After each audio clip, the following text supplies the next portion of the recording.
Méditons ensemble.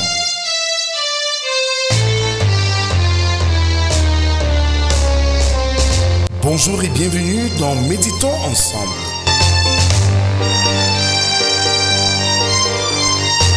Une émission quotidienne de réflexion et de méditation pour vous aider à approfondir votre marche avec Dieu.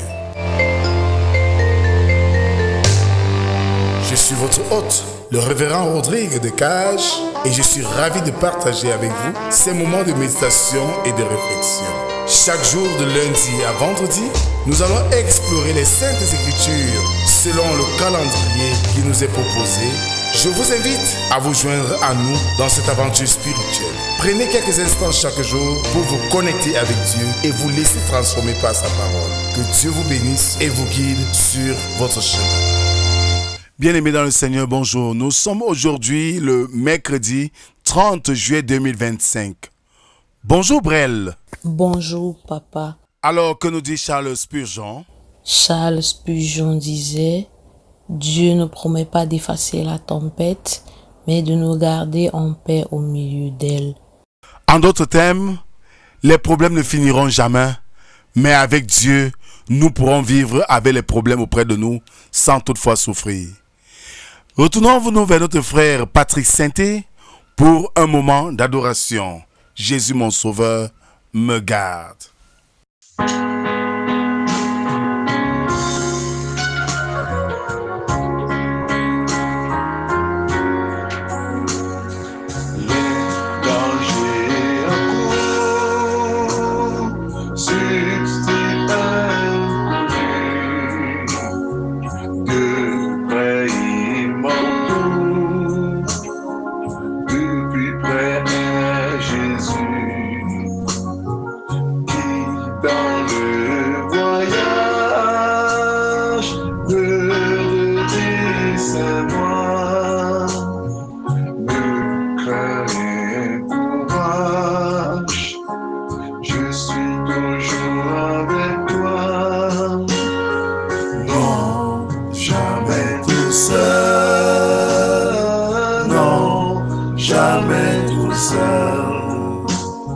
Jésus mon sauveur me garde, jamais ne me laisse seul. Non, jamais tout seul. Non, jamais tout seul.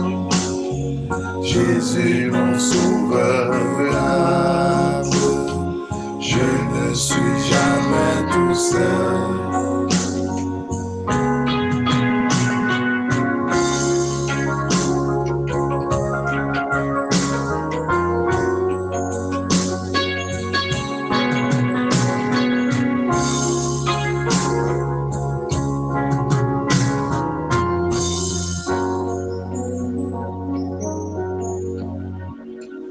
Adorons le Seigneur avec le psaume 112.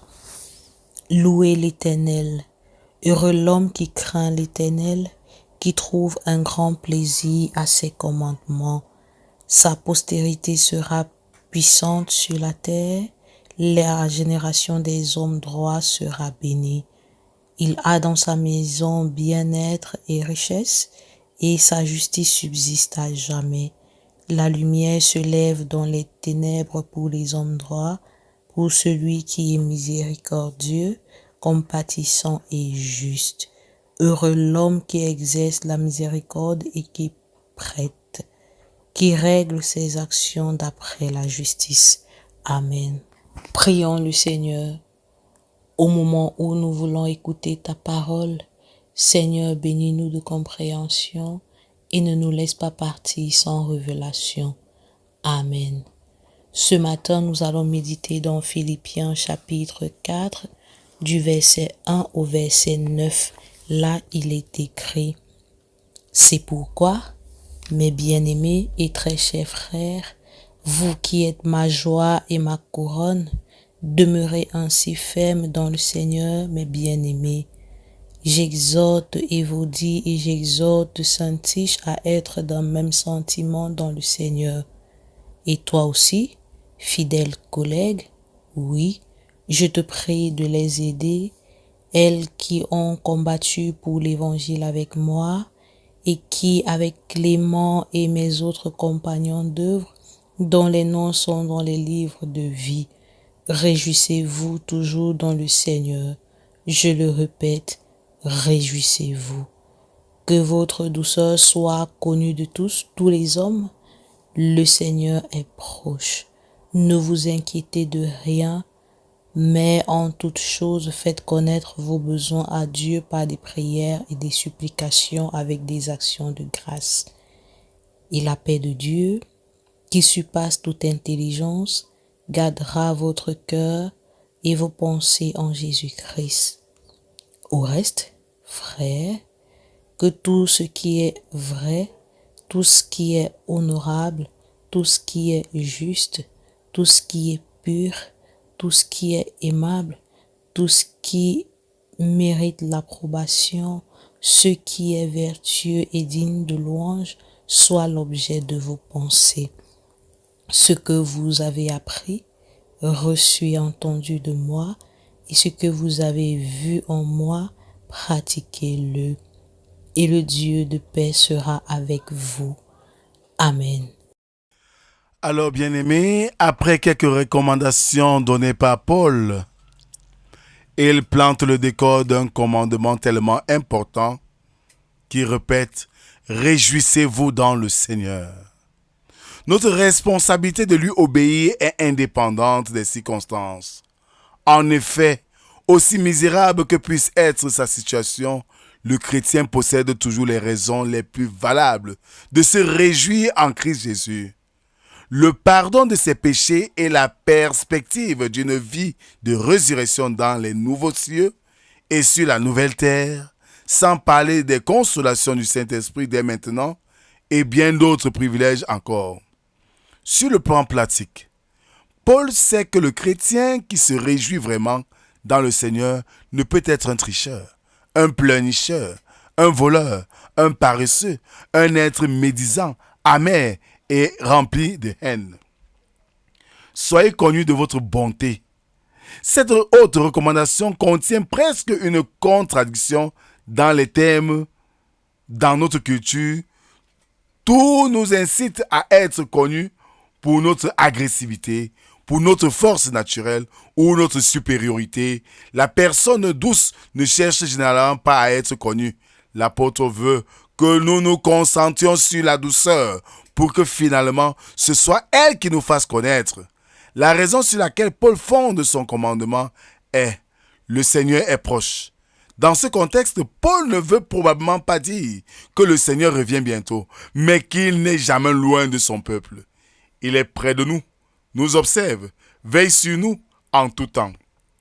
Cette certitude nous motive à agir comme il le désire. Alors, cessez, bien-aimés, de vous faire du souci. Paul n'encourage pas une attitude qui consiste à fuir nos responsabilités et encore moins à céder à un optimisme béat. En fait, il ne nous exhorte pas tout simplement à cesser de nous faire du souci, mais il nous révèle comment y parvenir en remplaçant les préoccupations constantes par autre chose, par la prière et la supplication avec des actions de grâce. Voilà de nouveau le thème de la louange. Faites connaître à Dieu vos demandes. Paul n'ignore pas le poids de certains soucis dans la vie humaine. Comment le pourrait-il? Ces lettres montrent à quel point il a été accablé de soucis. Mais il connaît aussi le remède. Le souci chasse la prière, ou la prière chasse le souci. De plus, l'apôtre insiste sur le fait que la prière d'intercession régulière et reconnaissante, procure la paix de Dieu qui surpasse toute autre intelligence. Que le Seigneur, par cette parole ce matin, nous donne de récupérer, de nous approprier de ces valeurs pour vivre paisiblement dans ce monde qui va à sa perte. Que le Seigneur bénisse donc l'écoute de cette parole. Amen. Merci Seigneur pour cette autre occasion que tu nous donnes ce matin de nous rapprocher de toi par l'écoute de ta parole qui nous invite à nous approprier des valeurs de reconnaissance, d'action de grâce. Parce que Seigneur, même devant les problèmes, nous ne devons pas avoir peur parce que tu es de notre côté. Merci Seigneur pour cette journée nouvelle qui s'ouvre devant nous, dont nous allons aborder avec joie et détermination parce que nous savons que tu es à nos côtés. Viens Seigneur, guide-nous, illumine-nous. Fortifie-nous quand nous sommes faibles et donne-nous de retrouver l'énergie nécessaire quand tout semblera tourner mal. C'est au nom de Jésus-Christ, ton Fils, que nous t'avons ainsi prié, lui qui nous a appris à te dire, notre Père qui es aux cieux, que ton nom soit sanctifié, que ton règne vienne, que ta volonté soit faite sur la terre comme au ciel. Donne-nous aujourd'hui notre pain de ce jour.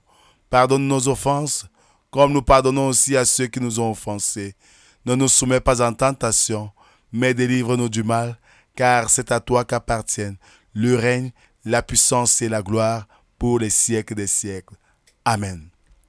Bien-aimés, vivons dans la paix, dans la reconnaissance et dans la confiance totale en Dieu, et il fera le reste de nos vies. Que la grâce, la paix et l'amour de Dieu soient et demeurent sur chacun d'entre nous, au nom du Père, du Fils et du Saint-Esprit. Amen. Bonne journée à tous.